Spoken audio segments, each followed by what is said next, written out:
At dito na po ako, idol, sa lugar kung saan binibisita ko ngayon yung gulayan nila, idol, ng nanay ko. Yung dati part 2 to, idol.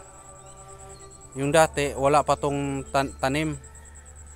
Ngayon nga, idol, pumunta kami dito gawa ng matagal-tagal na rin hindi kami nakapunta kay nanay, asawa ko. Ito, mayroon siguro silang pinunla dito.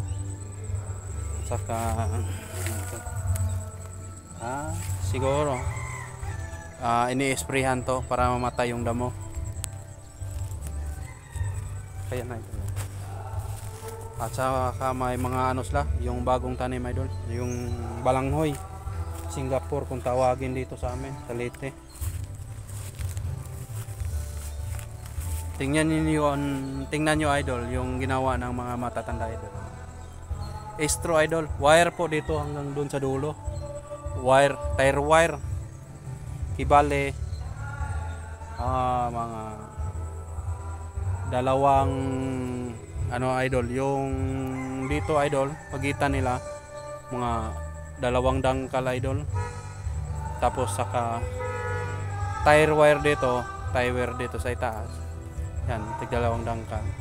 Yung nandito yung gulay nila, idol, anong tawag dito? Sitaw pala to, idol. Sitaw hanggang doon sa dulo, idol. Sitaw yan. Yun. Hanggang doon sa dulo, idol. Sitaw yung tinanim ng mga matatanda. Nagpa-farm sila. At saka, idol, at dito naman po hanggang doon sa dulo, ang tinanim nila, idol, yung yung talong, idol. Talong.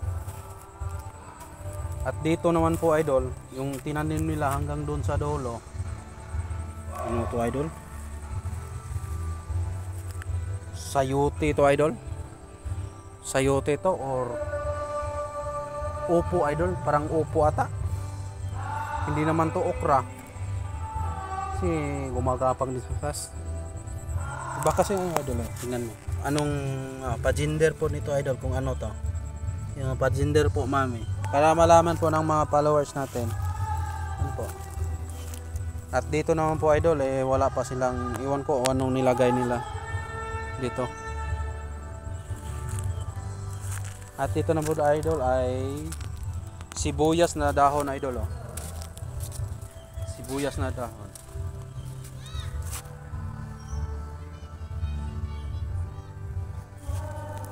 Tinawag ako na bunso, may letson daw. At dito na lang po, idol, maraming salamat. Please like and follow, idol. Bye bye, love you, Merry Christmas.